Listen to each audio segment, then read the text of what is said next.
Hey, hey, wake up. Snap out of it. Snap out of it. Been thinking about that for like the last 4 hours. Stop. Go put it on the shelf. Hey, it's White Cheddar. I'm in Foss, Oklahoma, and I'm taking my 30.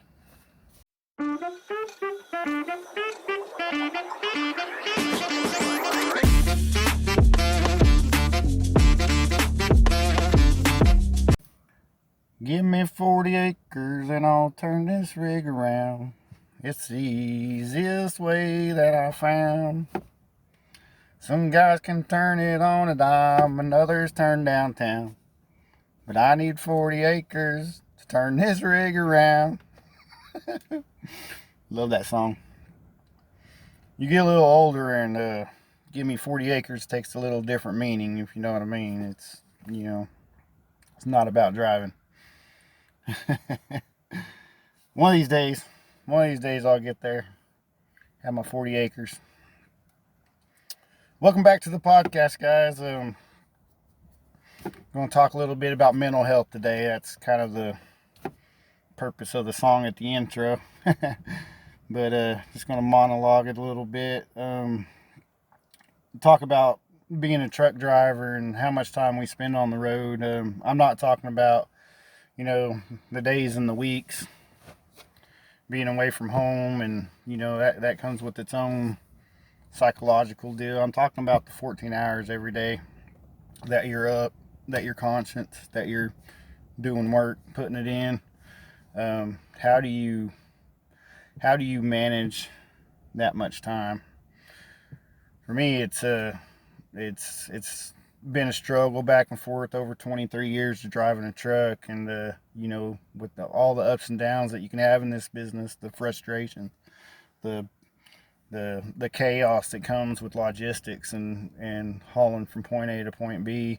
You can really get in a bad place in your head, and I like to think that I've for at least the past 5 years I've got it pretty much figured out now. So but there's a lot of time spent in parking lots, just wheels are spinning, just grinding your teeth, and just not dealing with that mental health that you got to deal with. And hopefully I can give you some tips and some stuff that worked for me. I got a whole philosophy, or a whole set of philosophies on trucking that I've just kind of picked together like a buffet, like a Sunday buffet. I just grab a little of this, I grab a little of that, throw it all in a big old plate for you. The white cheddar trucking method, I guess you could call it. But you got to keep your head straight, because if your head ain't straight and you're not in the game, what are you doing? What are you doing with your day? Every day needs to be productive, and every day needs to be full. You need to put your head down at the end of 14 hours and be exhausted and fall asleep and get that good sleep, because in your mind everything's squared away. And there's so many different factors with driving a truck. The first part I'll talk about is um, your family life, and I alluded to it a little bit ago. But if you're married, maybe you got kids at home, you're out on the road, you're doing OTR, and your old lady calls and she's like, "There's white smoke coming out from under the hood." I don't know, because she's a wife, she don't know. Um, but you're 800 miles away. What are you gonna do? So now your head's spinning. You're calling people that around, and you're dealing with that issue, and those kind of things are going to pop up. You just feel helpless. You feel helpless when you're OTR and your family has some issues going on that need to be dealt with. Um, so it's really important to have, before you even get into a truck, and there's always exceptions to the rule, but before you ever get into a truck, you have got to have a good support network. You have got to have family members and friends, a small tribal group of your core people that you can count on that will support you. And I get it, if you're young and you're just getting in the truck, and maybe you're starting your life over and you got nobody, I guarantee you've got one or two people that could help you out, that could just talk to you if you need to talk to them, or if you need to just get it off your chest. You can't, no man is an island. You can't live alone. You've got to have some people in your pocket. So before you get into trucking, before you go to CDL school, you need to make sure you're good in your home and your personal life, and have that solid support network and the people who are supporting you. Not just the people who are telling you, yeah, it sounds good, you're going to do good out there, I wish you the best of luck. I'm talking about the people who would drive 200 miles to come pick you up at a, if you had to quit that job or whatever. I got friends in my back pocket I can call that would do anything for me. My brother would do anything for me. And he has. He's helped me before when I've been in a bind. And you've got to have that if you're going to be a trucker. You got to. No man's an island. You can't do it all yourself. You got to rely on your friends. And to a little further extent of that, and I'll kind of get into the philosophy of this a little bit later, but you need to have a power in your life greater than yourself. You got to have something that's driving you and pushing you towards greatness, that ultimately that they are in control of everything. They have a path for you, and whatever religion you choose, or your philosophies or whatnot, you have got to put your faith into something greater than you. And I don't care if it's a doorknob on a shop building door, because what this is what it comes down to is sometimes you're going to be stressed, and wheels are going to spin. You're going to be thinking of every angle, and how can I solve this, and how can I do all this myself? My God, I'm going crazy. I'm doing all this shit myself, and I can't get no help, and and stop. When your wheels are spinning like that, it's perfectly fine to put those thoughts into a little box in your mind, and then you give that box to that doorknob and say, hey, I'm going to let you worry about this. I'm not going to worry about it anymore, because I got to focus on the next 4 hours, or I got to focus on the next 8 hours. I'm going to keep my head down. I'm going to get my work done, and I'm not going to think about that stuff. So what you're doing is you're compartmentalizing your feelings and your stresses that you're dealing with. You don't have to carry those around with you 24 hours a day. You can put those problems, whether it's financial, maybe it's relationship problems, maybe it's whatever problems are just weighing you down, you can't stop thinking about it. Put it in a little mental box, little tag on it says this problem, and you set it on a shelf. And you don't think about it anymore. You've given it away. I'm not saying you don't come back to it later and deal with it, because ultimately you got to deal with those boxes, or your shelf is just going to get overflowing with all these different problem boxes. So you can't just put it off, but you can put it to the side for now. I'll come back to it tomorrow, and I'll give it another hour of thinking, or 2 hours of thinking. Maybe something will develop by then. Really important that you compartmentalize your emotions and your feelings, because you can't just let that constantly drain you. You got too much going in your life. You got too much at risk to fall down to too many problems in the world, because let me tell you something, they don't stop coming. Your problems will never stop coming. And I used to always joke about it, I'd be like, man, financially, I'd be like, I can't fucking get ahead. It's something every month. And then that next month, I'd be telling another guy, it's just something every month, man. Had to fix this or that, or it cost me $200 to do this, or it cost me. And then the next month, and then the next month. Guys, I'm 44 years old, and it's something every month, and it always will be. So you have to learn how to handle that when it pops up, and not obsess about it. It gets easier. It gets easier as you go. I'll tell you that. I don't sweat nothing anymore. I mean, it takes a whole hell of a lot to get me sweating about anything anymore. It's just that stress. Nothing will kill you quicker than stress. So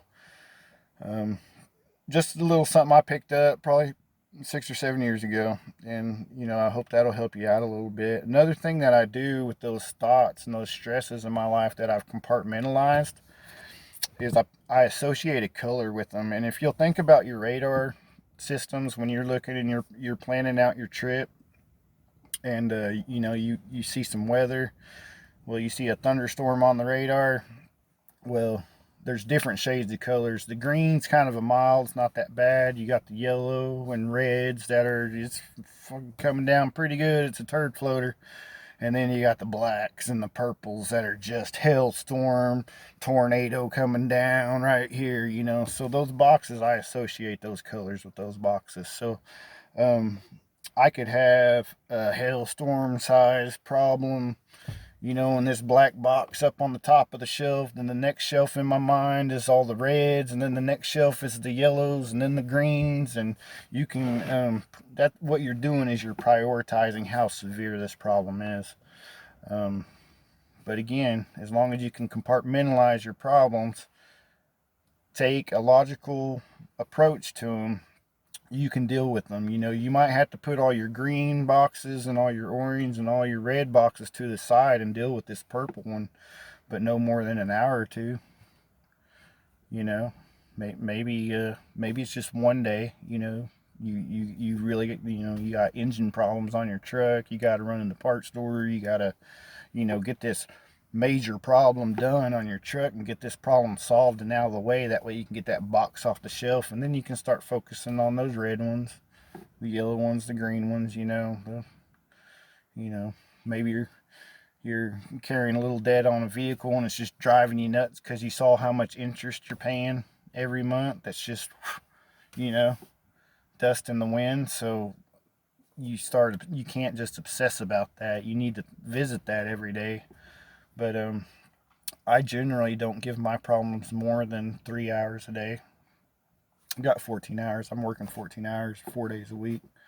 So, I do give a good 2 or 3 hours of, the radio's turned off. I got a long stretch of road. I just unloaded. I'm headed to my next one. I've got, 2 hours to think about something. I turn the radio off. Start thinking about it. Start thinking about all the angles, problem solving, solutions, and just coming up with this stuff. And then when I get to my next stop, and this is a very important thing, because when you're thinking about problems like that for an hour, 2 hours, and you're giving some deep think to it, you might have an epiphany in there on that problem, or you might come up with a solution that you think's really going to work. So as soon as you get to a place where you can stop, you get your ink pen out and you write that down on paper, because you've just spent 2 hours in the creative realm, in a whole different universe inside your head. That solution's not going to happen unless you pull it out of that world and you bring it into our world. So when you get done thinking about those problems and you come up with a few ideas, pen to paper. Put pen to paper. That physical, taking that pen and putting it down on a piece of paper, brings it from that realm into our reality. And then later in the day, or maybe the next day, you review your notes and you're like, okay, I was going to do this. I had this planned out for this time. Got it all right here. The idea comes right back to you. And you try to make an adjustment. You try to solve that problem. Some problems are big. Some problems are small, when I'm thinking about my life in general, of where I'm headed and my goals, and maybe something comes up, maybe your wife's car is getting a little beat up and you need a new one, but then she calls and it's getting real bad, so now you gotta move that yellow box to a red box and be like, okay, I really gotta solve this one. I gotta get it solved pretty quick. What was I gonna say? Oh, if you have these problems coming, you got to put it down on paper and revisit it, and it'll all come back to you. Oh, I was going to say about when problems like that come around, it was like when I worked for the water system, and my water system would run pretty good. It had all these pumps that kept the heights of the towers and the water pressures and stuff. But one thing I learned at that job is you make small adjustments. You make a small adjustment on that water system. Maybe you decrease this pump by 2 psi, and then you watch it for 2 or 3 days. Just take notes and watch it and see what that did on the system. Was that causing any problems anywhere else? Was that so?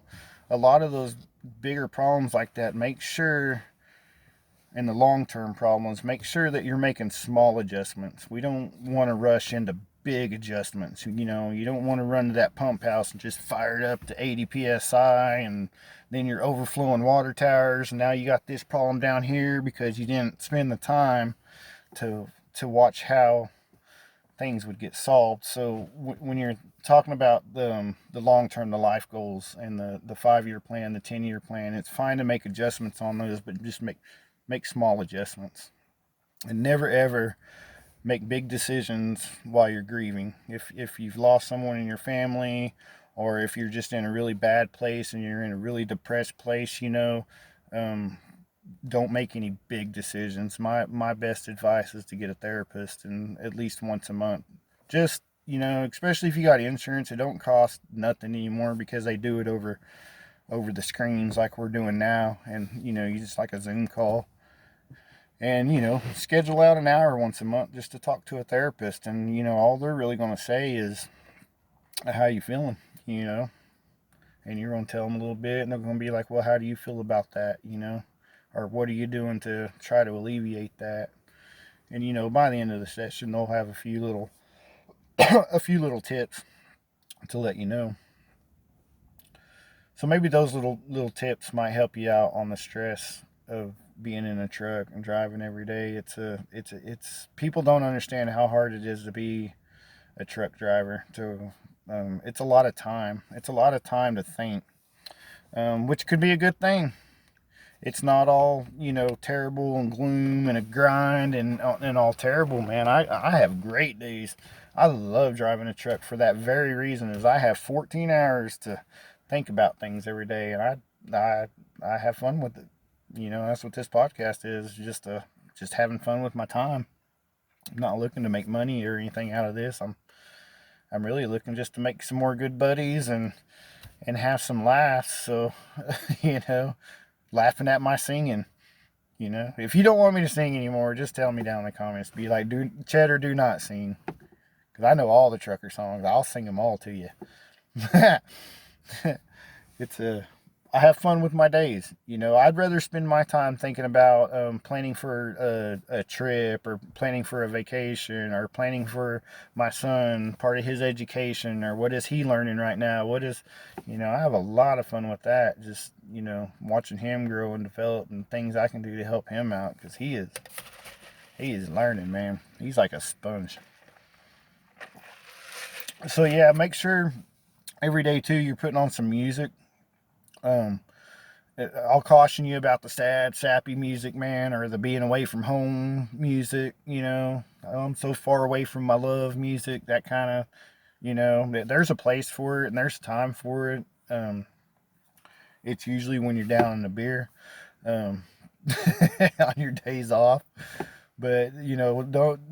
The reason I say music is, get you some playlists that just build you up. I got songs that just pump me up. They get my mind right, and what you're doing is you're cleansing the palate. You're cleansing the palate of your mind, and it's wild how 30 minutes of music or an hour of music while I'm unloading, getting those good breaths in, putting in a little bit of work, and I step back and your brain's release some endorphins, and how much better you feel about life just after that. Music it's a vibe. It can definitely change your vibe. So just caution you on, your genre at the moment. Um, you definitely, um, you definitely don't want to be driving at 8 a.m. through school traffic and through a city and just be blasting some Metallica top of and um, that's kind of dangerous. You're going to be distracted. You're not going to hear something going on. There's a lot of people on the road. You know, you save the Metallica for the 3 a.m. that you got to drive 200 miles down a lonely 2-lane Texas road. You know, that's when you land. That's when you turn it up. Get get your feet moving. You know, pump your fist in the air. I love some techno beats when I'm unloading trucks. When I'm actually doing physical work, I'll put some trap music on. I'll put some just techno beat. You know, a high beat per minute. You know, kind of get you pumped up and moving. So music, very powerful motivator in keeping you happy and keeping you running down the road. So use that as a tool.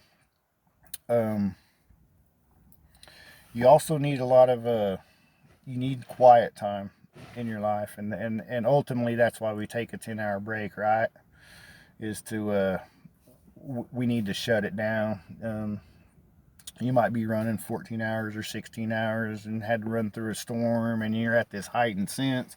These people keep pissing me off. Their truck pulled in front of me, man. The truck stops full. I got to park down here. You get done, you pull that brake, and you're up here, man. You know you are tight. You are wound tight. So how do you turn it off? How do you turn it off? I'm asking y'all. Put it down in the comment. Let me know how you turn it off. I know what I do. I mean, it's pretty easy for me now. You know, I always try to park somewhere where when I do wake up, I can get a cup of coffee. Or back when I was doing OTR. But now every morning I got a cup of coffee. But you know, you need to be exhausted by the end of the day. You know, and it sucks for OTR, and this is why it sucks sometimes, is because you'll go get you know, you'll travel 200 miles to the west to go pick up, get there, they're not ready for you, it's going to be 6 hours, and then you know, you get going, you get a flat tire, that's going to put you back 5 before you know it. You know, it's like you're not going to make your appointment time, and do I shut down now, do I keep going, you know? And so you're going to bed and you're not really exhausted. So try as best as you can to push yourself, you know, as far as you can every day, as far as you're legally able to, you know. And it might be rolling all the way, and you found on a map that there's a truck stop 15 minutes away from wherever you're unloading, and you know, I'll shut down there, but make it a goal to get there. And then if you get there and you're not quite tired, exercise. Just do some exercise, get a good workout, wear yourself out to where you're exhausted. After you do your workout, go get your shower, you know, spray some chamomile in the air, just take deep breath, maybe do a little meditation. By that point, you should be pretty tired. You should be ready to get some shut eye. I really only need about 6 hours of sleep, 6 to 7 hours. So, and I think most people are like that. They're just not used to it. You know, if you're not a habitual hard runner and a hard worker, it's hard to find. It's sometimes hard to get wound down. But I never had a problem going to bed. As soon as my head hits the pillow, I'm out in 2 or 3 minutes. But it's because my conscience is clean. I've put in a full day. I don't have any problems that are spinning in my head. I've compartmentalized them, and I've put them all on a shelf, and I don't have to think about it. I can sleep in peace. Because you need to sleep in peace. You don't need to toss and turn and roll and worry about all this crap. You know, it's all you're doing is spinning your gears on it anyway. There's an old saying about the forest. You know, sometimes they say too close. You're too close to the trees, or you can't see the forest for the trees. That's the saying. Can't see the forest for the trees. And I just picture like a prairie grass meeting up with the forest. And you know, and you're standing right there by the first of the forest, so all you see is the tree, or maybe 5 trees, but you can't see the whole forest. But you know, you back up on that prairie and stand up on a hill, you can see that whole forest. So sometimes you're just a little too close to those problems, and if you sit there for 2 hours and then it starts getting 3 hours or 4 hours, and you're still thinking about that problem, you're not getting anywhere. You're too close. So compartmentalize it, put it on a shelf, back up a little bit. Taking you to school today.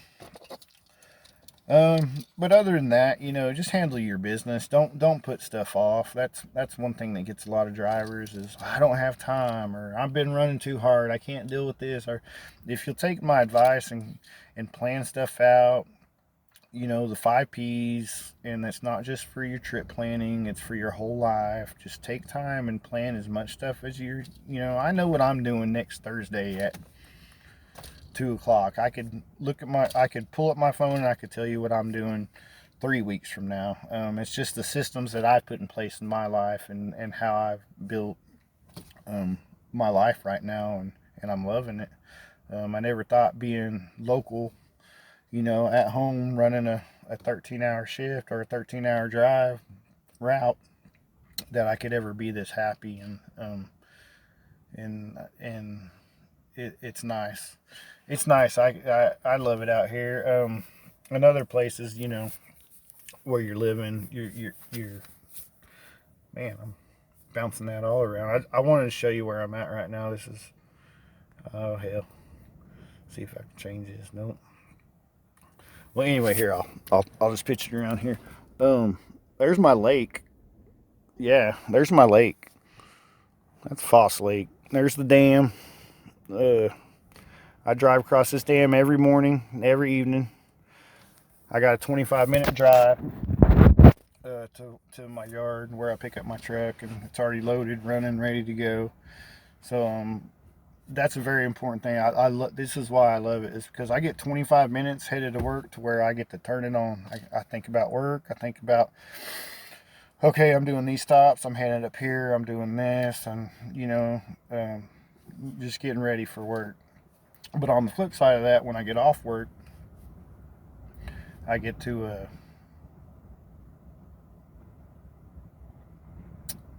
think about going home, and I get to think about, I get to turn it off. I get to turn the work off and step away from it. It's like a switch. The drive to work and the drive to back is like a switch. I switch from work mode back into home mode, so that's nice to have if you can do it. Not a lot of people knock local life, or you're not making 150,000 a year or 200,000 a year or whatever. I'm doing pretty good, well over 100,000, but home every night, work 4 days on, 2 off. So don't always knock company drivers and what they're about. It's perfectly fine to live a simple life and not try to build an empire, which I think a lot of owner operators try to do. But they're just putting more layers of stress and problems on top of them. I'm not saying it's not something to aim for. If that's what you want, good luck to you. But there's absolutely nothing wrong with just living a simple life. It's a lot less stressful, because you're not only going to be a truck driver and a mechanic and an accountant and a business manager and a driver manager and a hiring manager, and there's a lot that goes into building an empire. So just something to think about. I appreciate you guys watching the podcast. I got a great reset coming up. I got some big plans for my resets. It's probably going to be on Sunday. So today's Friday, so I think I'm going to start putting them up as I'm going to start the show at a certain time, and that way if you look at my YouTube channel, it'll tell you what time if you want to log in on the YouTube to chat, in the chat programs, because I'll just give you a little hint. It's going to be a roast. It's going to be a roast. It's going to be a roast fest. So I would definitely like to have some other clowns, some other truckers in the chat while we watch do some reaction videos. So yeah, keep your head on a swivel for that one. It's going to be good. You'll definitely want to start watching the resets once I get this kicked off. But it's just something I've been stewing on for a little while, and I was trying to kind of figure out the right format to do it, and I think I got it figured out. So yeah, tune in for the reset. Like and subscribe. I always put I figured out how to put another video, for if you want to go back and learn a little bit more about me. I recommend the first 3 episodes cleverly titled The Ballad of White Cheddar. So you can kind of see my work history, see where I've worked for 23 years, and kind of how I went through the ups and downs and everything in between to get to where I am now. So yeah, make sure to check that video out. And as always, I want you guys to keep your head on a swivel, keep the shiny side up, and I'll talk to you later.